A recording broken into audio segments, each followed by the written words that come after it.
जय हिंद एवरीवन। तो आज हम लोग बात करेंगे एक माइनर फाइला के बारे में जिसका नाम है टीनोफोर। ठीक है ना। तो टीनोफोर्स जो होते हैं वो एक माइनर फाइला क्यों भाई?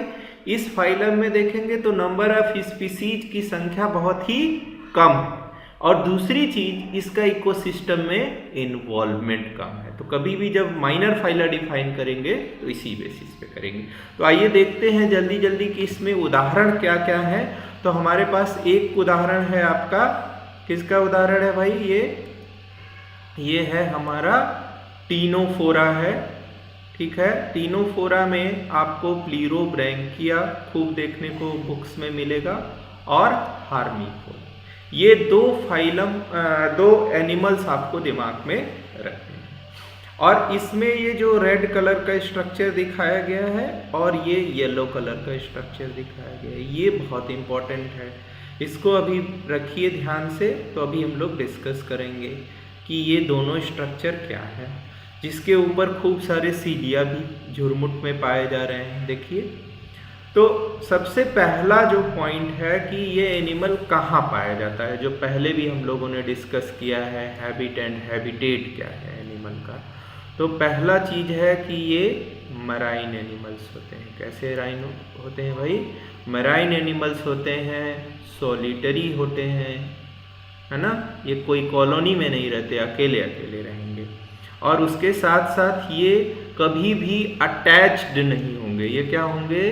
फ्री स्विमिंग होंगे, है ना। फ्री स्विमिंग होंगे। बहुत इनके अंदर कोई स्ट्रॉन्ग स्ट्रक्चर तो नहीं है स्विमिंग के लिए, लेकिन ये फ्री स्विमिंग हो गए। नो अटैच्ड फॉर्म पाए जाते, इसमें कोई भी अटैच्ड फॉर्म नहीं पाए जाते। ठीक है। दूसरा जो महत्वपूर्ण पॉइंट है वो क्या है कि क्या इसके अंदर जो है किस तरह की सिमेट्री पाई जाती है। तो देखिए, ये बहुत इम्पोर्टेंट है और बहुत सारे एग्जाम में पूछा जाता है। इसके अंदर पाई जाती है बाई रेडियल सिमेट्री। अब यहाँ बाई रेडियल और बाई लैटरल से कंफ्यूज मत करिएगा। बाई लैटरल में एक ही एक्सिस है जिससे एनिमल दो पार्ट्स में डिवाइड हो सकता है ना, इमेजिनरी एक्सिस। अच्छा, बाई रेडियल में क्या है? देयर आर टू एक्सिस, है ना। और वो कहां से पास करेगी? ओरल एंड एबोरल साइड से। अब ओरल और एबोरल का है, जिधर माउथ पाया जाएगा उसको ओरल साइड बोलेंगे, उसके अपोजिट में एबोरल साइड। ठीक है ना। इसको हम लोग डिटेल में देखेंगे इकाइनोडर्मेटा में। तो देखिए, यहाँ पे बाई रेडियल सिमेट्री है, बहुत सारे एग्जाम में पूछा जाता है। अच्छा, तीसरा जो महत्वपूर्ण पॉइंट है उसे हम अब चलिए देख लेते हैं। तो तीसरे महत्वपूर्ण पॉइंट पे आ जाते हैं। तो देखिए, इसमें ये पॉइंट बहुत ही इंपॉर्टेंट है, इसीलिए इसको कॉम्ब जेली भी बोलते हैं। क्यों कॉम्ब जेली बोलते हैं? देयर आर 8 सीलियरी कॉम्ब, है ना। 8 सीलियरी कॉम्ब। और इसका फंक्शन क्या होगा? लोकोमोशन, चलना, है ना। तो ऐसे समझिए, ये ऐसे जेली जैसा स्ट्रक्चर होगा और इसके नीचे आपका क्या पाया जा रहा है? Ciliary comb. इसके नीचे क्या पाया जा रहा है? Ciliary comb. तो ये इसी की सहायता से क्या करेगा? वॉक करेगा। ठीक है ना। तो देखिए, इसमें आप देखेंगे प्लूरोब्रैंकिया में, तो ये आपको क्या है? सीलियरी कॉम्ब है, ये सीलियरी कॉम्ब है। और इसमें देखेंगे तो ये, और इनकी संख्या कितनी है? 8। इसमें 4 ही दिखाई दे रहा है, 4 उस साइड में है और इसमें आपको 8 दिखाई दे रहे हैं। देखिए, 1 2 3 4 5 6 7 8। ठीक है ना। अच्छा, फोर्थ पॉइंट हम लोग देखें तो फोर्थ पॉइंट क्या है भाई? कि यहाँ पे टेंटिकल्स की बात करें, टेंटिकल्स, है ना। ये दोनों पॉइंट्स बहुत महत्वपूर्ण हैं। टेंटिकल्स की बात करें तो सॉलिड होगा, जैसे आपका ओबिलिया में होता था। उसके साथ साथ ये क्या होगा? रिट्रैक्टेबल होगा, ये बहुत इंपॉर्टेंट है कि ये रिट्रैक्टेबल होगा और एक सीथ के अंदर पाया जाएगा। जैसे आपके शर्ट की बाँह है, उसके अंदर आपका हाथ अंदर जा सकता है और बाहर जा सकता है। ठंडियों में देखते हैं कई लोग स्वेटर को हाथ से बाहर निकाल के रखते हैं ठंड से बचने के लिए, है ना। तो इसी तरह से इसको समझिए कि ये रिट्रैक्टेबल है। लेकिन एक और इम्पॉर्टेंट पॉइंट है, टेंटिकल में हमने पढ़ा था क्या, निमेटोसिस्ट। तो क्या यहाँ निमेटोसिस्ट पाया जाएगा? तो यहाँ पे कोई निमेटोसिस्ट नहीं पाया जाएगा, नो निमेटोसिस्ट।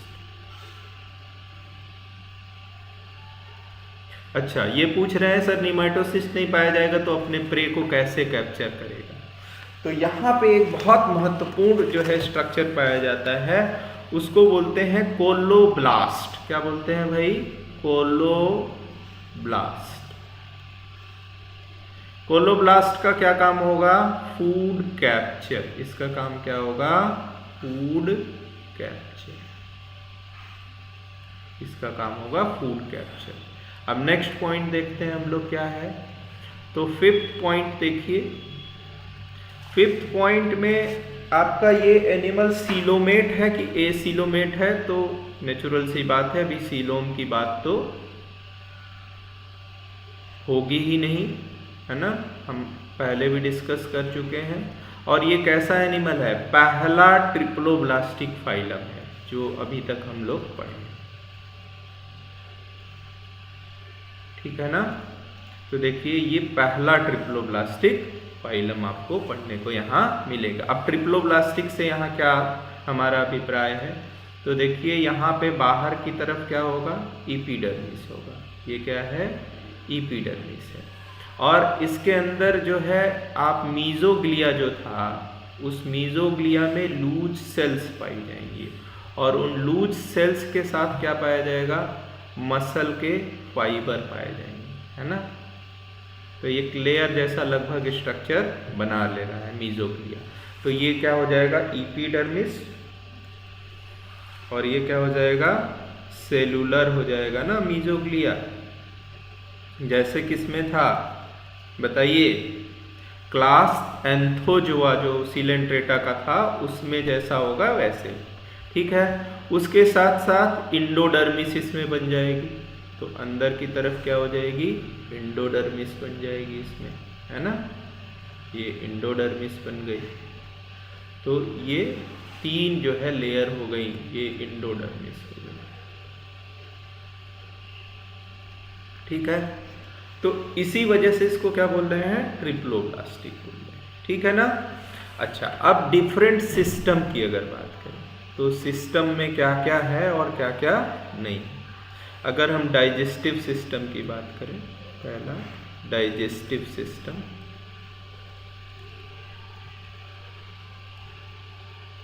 तो डाइजेस्टिव सिस्टम में इसमें भी आपका उसी तरह से है, ओरल सरफेस है, एनल पोर है 2, एनल पोर आपके यहाँ पे 2 होंगे। और उसके साथ साथ जो ओरल सरफेस है उसके ऊपर कुछ स्ट्रक्चर पाए जाएंगे जो सेंस करते हैं, जो चीज़ों को सेंस करते हैं। तो sensory structure, oral sensory structure भी पाया जाएगा, oral sensory structure, oral sensory structure पाया जाएगा, ठीक है ना। अच्छा, इसके साथ साथ आप देखिए तो इसमें जो ये गैस्ट्रोवेस्कुलर कैविटी है जो सिलेंट्रेटा में हम लोगों ने पढ़ी थी, ये देखिए ये गैस्ट्रोवेस्कुलर कैविटी है ना। ये क्या है? Gastrovascular cavity. तो यहाँ पे क्या होगा? Complex network of gastrovascular cavity, है ना। यहाँ पे कॉम्प्लेक्स नेटवर्क पाया जाएगा। अच्छा, अब नेक्स्ट पॉइंट देखते हैं। नेक्स्ट पॉइंट में हमें क्या देखना है भाई कि क्या इसके अंदर भी एक स्ट्रक्चर हमने आपको सिलेंट्रेटा में पढ़ाया था, ओबीलिया के भी मेडुसा में पाया जाता है, स्टैटोसिस्ट या टेंटाकुलोसिस्ट। उसका काम क्या था? बैलेंसिंग। तो क्या इसमें भी स्टैटोसिस्ट पाया जाएगा? तो ये देखिए यहाँ पे ये है स्टैटोसिस्ट, स्टैटोसिस्ट, ये प्रेजेंट होगा। तो इसका काम क्या होगा भाई? बैलेंसिंग, है ना, बैलेंसिंग होगा इसका काम। अच्छा, नेक्स्ट पॉइंट देखें। तो नेक्स्ट पॉइंट में हम लोग जब देखेंगे तो यहाँ पे देखिए कि रिप्रोडक्शन की बात करें, अगर हम करें रिप्रोडक्शन, रिप्रोडक्शन में आपका यहाँ एनिमल क्या होगा? हर्माफ्रोडाइट होगा, हर्माफ्रोडाइट होगा, है ना। हर्माफ्रोडाइट मतलब मेल फीमेल दोनों एक ही एनिमल के अंदर सेक्स गोनेड्स पाए जाएंगे, है ना। या इसी को क्या बोलते हैं? डायोसियस, ठीक है ना, डायोसियस बोलते हैं। अच्छा, अब देखिए इसके अंदर अगर डेवलपमेंट हो रहा है तो डायरेक्ट है कि इनडायरेक्ट है? तो इसके अंदर कैसा डेवलपमेंट है? इनडायरेक्ट। तो इनडायरेक्ट डेवलपमेंट में मैंने कहा कि जब भी आपको पढ़ाया जाए तो आप तुरंत पूछेंगे कि फिर उसमें लार्वल स्टेज क्या है। तो इसमें एक बहुत महत्वपूर्ण लार्वल स्टेज पाई जाती है, अक्सर एग्जाम्स में पूछा जाता है। इसका नाम है सीडीपिड, सीडीपिड लार्वा। इसमें कौन सा लार्वा पाया जाएगा भाई? सीडीपिड लार्वा। ये बहुत महत्वपूर्ण है, इसको ध्यान रखिएगा। अच्छा, ये पूछ रहे हैं कि क्या सर इसमें अल्टरनेशन ऑफ जनरेशन होगा? नहीं, अल्टरनेशन ऑफ जनरेशन इसमें नहीं पाया जाता। अच्छा, अब बात करते हैं कि क्या इसमें रेस्पिरेशन के लिए कोई सिस्टम है? तो रेस्पिरेटरी सिस्टम नहीं पाया जाता, ठीक है। सर्कुलेटरी सिस्टम नहीं पाया जाता,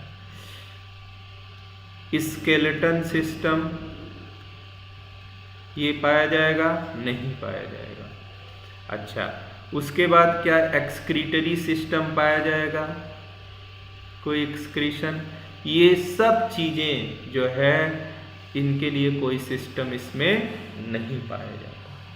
तो ये कुछ महत्वपूर्ण पॉइंट्स हैं और इसमें बहुत महत्वपूर्ण है कि आप याद रखें कौन कौन सा पॉइंट। एक तो ये सारे एग्जाम्स में पूछा जाता है, फिर दूसरा ये, तीसरा ये, है ना। और कोलोब्लास्ट सेल्स ये ध्यान रखिएगा, सीडीपिड लार्वा को ध्यान रखिएगा, स्टेटोसिस्ट इसमें भी पाया जाता है, ये भी ध्यान रखिएगा।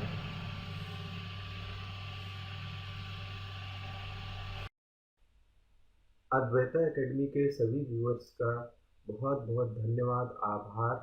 आप हमें लाइक कर सकते हैं, शेयर कर सकते हैं। यदि आपको ये चैनल पसंद आया है तो आप इसे सब्सक्राइब कर सकते हैं। और बहुत महत्वपूर्ण है कि आप बेल आइकन दबाना ना भूलें, जिससे कि आप हमारे अगले वीडियो का अपडेट प्राप्त कर सकें। और सबसे इम्पोर्टेंट है कि आप जो है, आपको अगर इन वीडियोस में कहीं भी कोई प्रश्न लगता है या आपको ऐसा लगता है कि छूट गया है तो आप कमेंट सेक्शन में ज़रूर बताएं। बहुत बहुत धन्यवाद।